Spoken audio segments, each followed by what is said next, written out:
Hola de nuevo amigos, esta es la segunda parte y conclusión del vídeo anterior que se titulaba El Dios verdadero. Vuestro amigo y siervo en la verdad de nuestro Señor Jesucristo. Una vez más me presento, Valentín Núñez Rivero, desde mi humilde morada, en mi humilde atalaya, aquí en Burjasó, Valencia. Y nos habíamos quedado vayamos personalmente a nuestro ejemplar de la Biblia, a los textos de Juan 20, 17, Mateo 27, 46 y Apocalipsis 3, 12.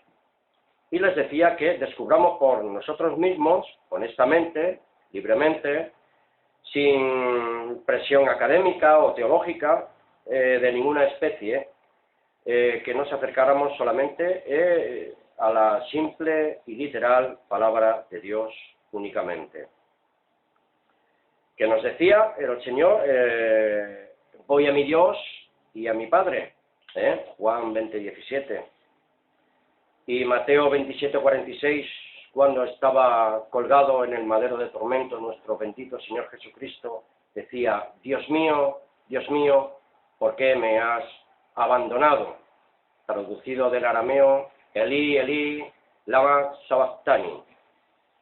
Y el tercero es en Apocalipsis 3:12, que el mismo Jesucristo dice, el templo de mi Dios, el nombre de mi Dios, el nombre de la ciudad de mi Dios, la cual desciende del cielo de mi Dios. Nuestro Señor Jesucristo en 4 ocasiones reconoce mi Dios, refiriéndose al Padre.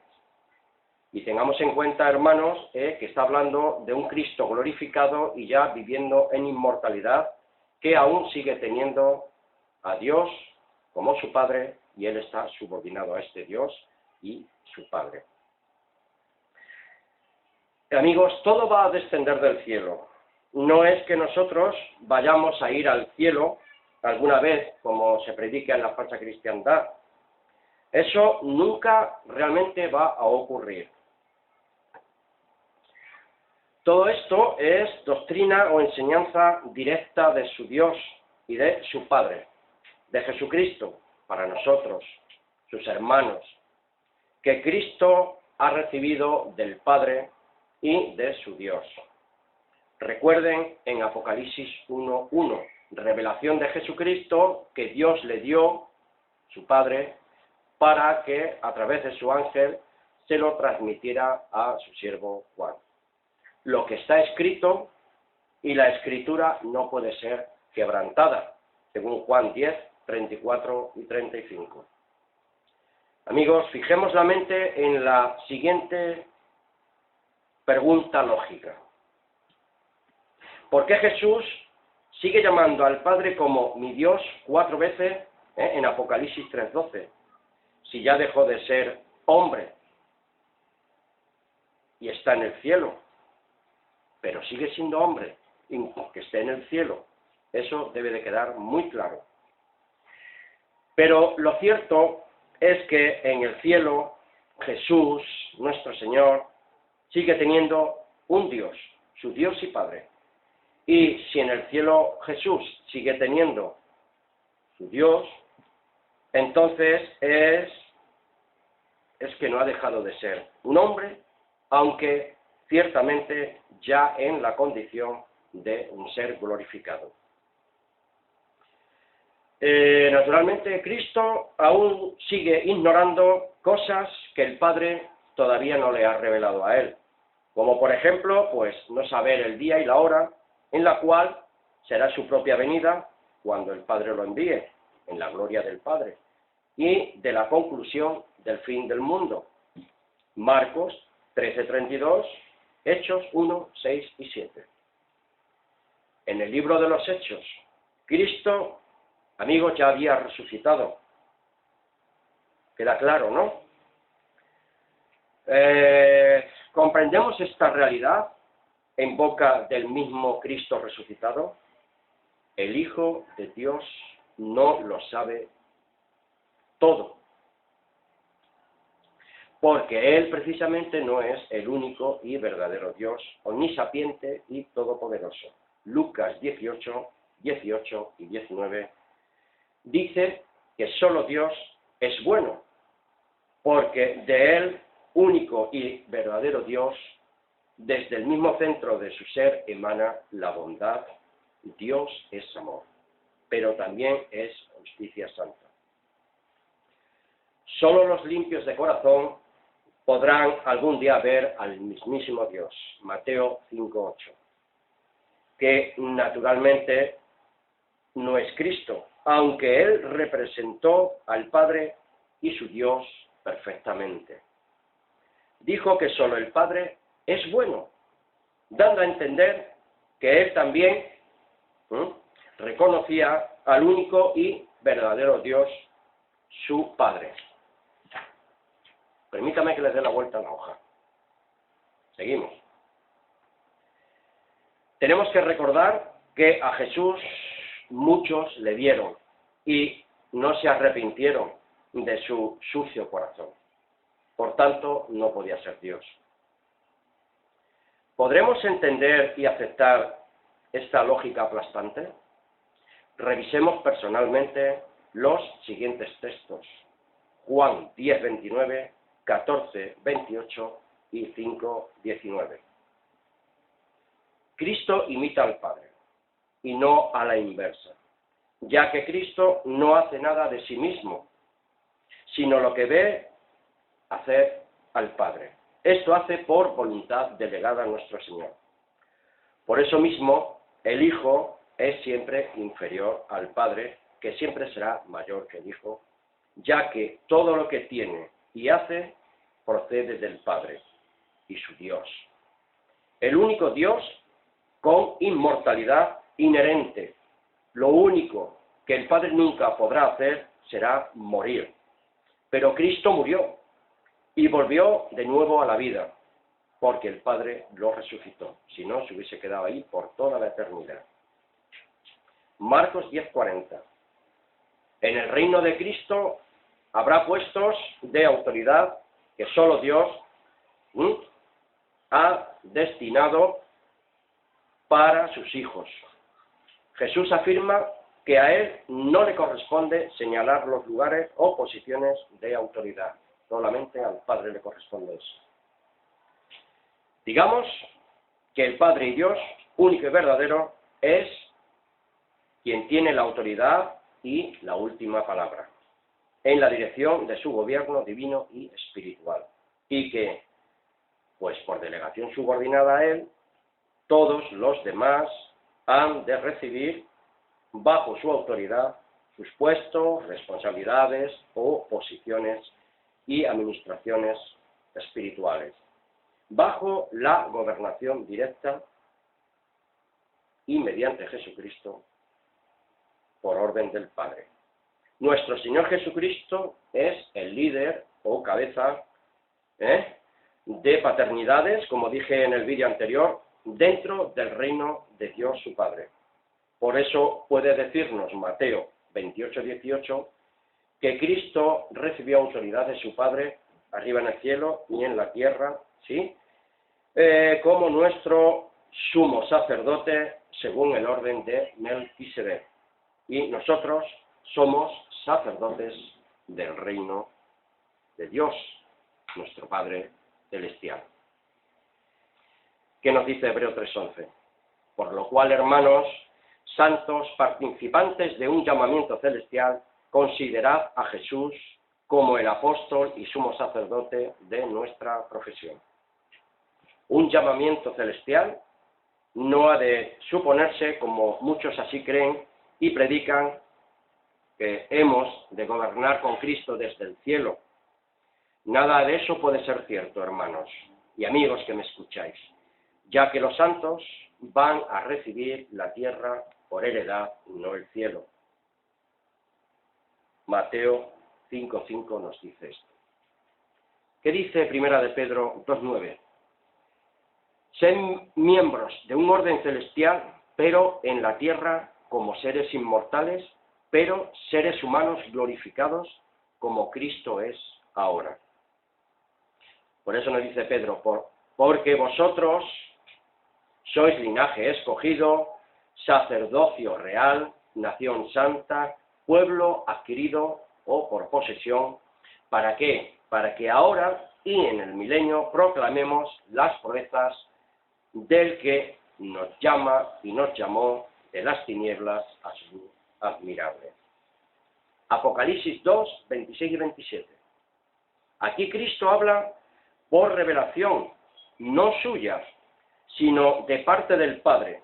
Habla por delegación, sí, bajo la autoridad de su Dios y Padre. Es facultado para expresarse así, como si fuera realmente que el que habla y autoriza las cosas es Dios mismo, pero Él es el que los representa. Y como los representa a la perfecta y a la perfección, por eso se puede decir que es como si Dios mismo, el Padre, fuera el que está hablando. Pero es Cristo el que habla y el que ordena las cosas. Pero Cristo habla y autoriza por orden subdelegada de su Dios y Padre.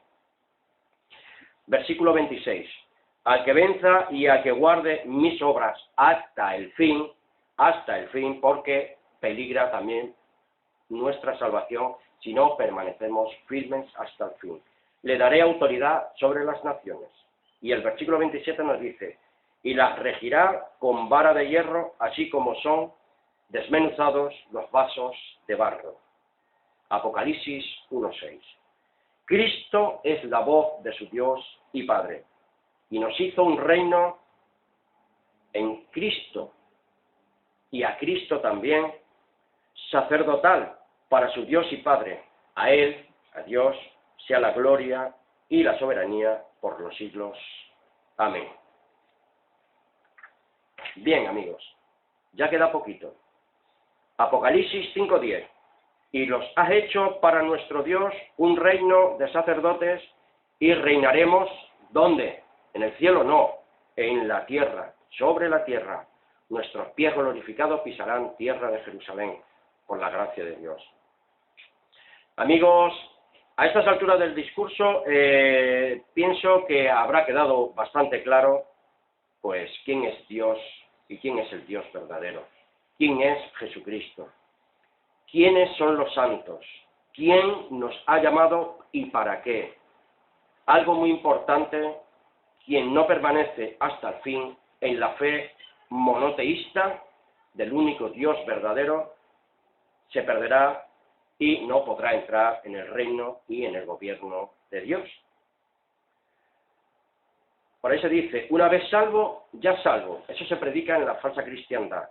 Esto es una patraña religiosa del Dios de este mundo, Satanás, y de sus falsos ministros que engañan al mundo mediante su falso magisterio, sus falsos ministros, sus falsos apóstoles, sus falsos profetas y sus falsos maestros de la cristiandad tradicional. Eso sí, hemos sido perdonados. No es que nos ganamos la salvación por méritos propios o por guardar la ley de Moisés, pero debemos permanecer firmes y fieles hasta el fin en la gracia perdonadora y cumplir y aplicar cada día los mandamientos, las entoles, las enseñanzas de nuestro Señor Jesucristo que recibió del Padre, ¿sí? Y darlas a conocer a otros, pues fielmente, puras, sin mezclas de ningún tipo. En este desarrollo constante estamos viviendo, por eso Romanos nos dice 2:7, vida eterna a los que perseverando en hacer el bien, buscan gloria, honor e inmortalidad. Pero nosotros no somos de los que retrocedemos ¿para qué? Para aniquilación, para destrucción. La paga del pecado es muerte, mas la dádiva de Dios es vida eterna en Cristo Jesús, Señor nuestro. Romanos 6:23. Y este texto lo estoy leyendo de Hebreos 10:39. Pero nosotros no somos de los que retrocedemos para destrucción, sino de los que tenemos fe para preservación del alma viviente. La vida, Ezequiel 18:4 y 20. El alma que pecare, el alma viviente que pecare, esa morirás. Hebreos 1:14.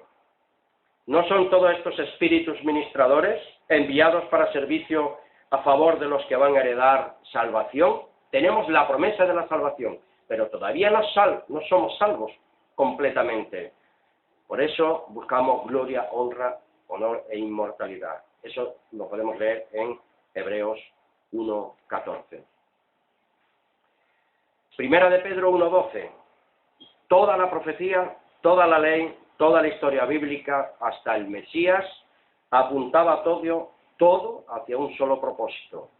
Primeramente, la vindicación del nombre del único y verdadero Dios, Eloá Sebaot, Jehová de los ejércitos, el Dios verdadero. Desde Mesías en adelante, por el sacrificio vicario de nuestro bendito Jesús, de su siervo redentor, los verdaderos creyentes y monoteístas, bíblicos, unitarios, en un solo Dios verdadero, reconocemos que mediante la enseñanza cristiana, basada en la gracia de Dios, somos perdonados y aceptados por el Padre y Dios de nuestro Señor Jesús, el Cristo, mediante su sacrificio en favor de cada uno de nosotros, pero en primer lugar reivindicar el nombre de Dios, el cual fue retado en el jardín del Edén, incluso antes, cuando Satanás y sus demonios se rebelaron contra la autoridad y el gobierno del único y verdadero Dios. Los discípulos del Mesías, bajo el pacto de gracia que es espiritual, su ley está ahora dentro de nosotros, en nuestro corazón, en nuestra mente, o sea que no nos regimos por la letra de la ley que quedó obsoleta y clavada al madero de tormento. Nos conducimos por la enseñanza espiritual, entonces, las enseñanzas de Jesucristo, por el Espíritu de Cristo. No servimos y supuestamente amamos, pues, de forma legalista a Dios, por temor al castigo, que se regían las formas externas de culto y de servicio en aquel tabernáculo hecho con manos humanas, materiales, un lugar geográfico, Jerusalén, sino que nos regimos por el Espíritu Santo de Dios, que mora en nosotros. Somos ahora, amigos, el verdadero tabernáculo de adoración y de servicio en espíritu y en verdad. Juan 4, 23 y 24, se le dijo a la samaritana, el Padre busca adoradores en espíritu y en verdad, porque Dios es un espíritu. Dios es un espíritu inmortal. Bien. Y adoramos y servimos todos los días de nuestra existencia temporal hasta la venida de nuestro Señor Jesucristo. Todos los días de nuestra vida. Vivimos en el sábado progresivo y eterno que Jesucristo ha conseguido a través de su muerte vicaria en la cruz. Hasta la redención de nuestro cuerpo físico y material, cuando el Señor Jesucristo sea nuevamente enviado por el Padre, pues este cuerpo carnal y humano será resucitado o transformado a la final trompeta, porque se tocará la trompeta final y los muertos en Cristo resucitarán primero. Luego nosotros, lo que quedemos, seremos arrebatados juntamente con los demás en el cielo para recibir al Señor en las nubes y bajar automáticamente a la tierra de Israel en Jerusalén, la Jerusalén física. Cristo traerá ese galardón, el galardón de la vida eterna y esos puestos administrativos y de gobierno, si permanecemos firmes, sin fluctuar, hasta la última gota de nuestra sangre. Recibiremos la vida eterna o inmortal, lo mismo que la recibió nuestro Señor Jesucristo. Esto es lo que anhela mirar realmente los ángeles de Dios. Maravilloso, amigos. Primera de Pedro 1:12. A ellos fue revelado que no para sí mismo, hablando de los profetas, sino para nosotros, vosotros, administraban las cosas que ahora han sido proclamadas por medio de los que os predicaron el Evangelio, por el Espíritu Santo enviado del cielo, cosas en las cuales los ángeles, mirando fijamente, anhelan penetrar, comprender, ver. A nosotros nos ha sido revelada por la gracia de Dios esta bendita verdad. Mediante Cristo, la ley también se ha cumplido en nosotros, Y muertos con Cristo ya no somos esclavos o siervos físicos de esa ley que reclamaba nuestra vida por ser transgresores de la misma. Pedía la muerte literal. Cristo pagó, nuestro Señor, el justo por los injustos para llevarnos a Dios. Esto también es nuestra vindicación del nombre de Dios por la fe en nuestro Señor Jesucristo. Si morimos con Cristo, también resucitaremos con Él. Si seguimos queriendo hacer las obras de la ley, rechazamos la gracia de Dios, querer vivir todavía en pecado, seguimos siendo transgresores de esa ley que solo reclamaba nuestra vida, muerte física y espiritual literalmente, amigos. ¿Qué está pasando si hacemos eso? Hacemos afrenta al Espíritu de gracia y estamos rechazando voluntariamente la sangre de Cristo. Bien, amigos, pues quiero concluir aquí, si no antes leerle unos textos del apóstol Pedro, capítulo 1, 14 y 15, que dice: como hijos obedientes, no nos amoldemos a las antiguas pasiones que teníais estando en vuestra ignorancia, sino que según aquel que os llamó es santo, sed también vosotros santos en toda vuestra manera de vivir. Para que esto se haga una realidad en nosotros, amigos, y se vaya desarrollando y perfeccionando cada día, ¿sí?, nos es necesario saber, conocer, reconocer la verdad absoluta de que solo hay un Dios verdadero, uno, y que Jesucristo es su Hijo glorificado, un Hijo humano glorificado a la categoría de Dios, que aún sigue recibiendo revelación y a través de Él y de su Espíritu podemos comprender esta gran verdad. Si conocemos esta verdad y la rechazamos voluntariamente, ya no queda ningún sacrificio de sangre por causa de nuestro pecado, sino una horrenda expectación de juicio y de hervor de fuego, aniquilación total del pecador por toda la eternidad. La muerte segunda es esto, Romanos 6:23, que no es sufrimiento eterno, es aniquilación para siempre, como si nunca hubiésemos existido. Bien, pues nada, amigos, voy a concluir aquí y otro vídeo pues hablaremos sobre este tema. Que Dios les bendiga a todos grandemente y espero que haya sido de encomio y de que resucitemos nuestras mentes mortales y resucitemos a la verdad de Dios, a la verdad del único y verdadero Dios. Vuestro amigo y siervo, la verdad de nuestro Señor Jesucristo, Valentín Núñez Rivero, desde Valencia, España. Un abrazo para todos. Amén.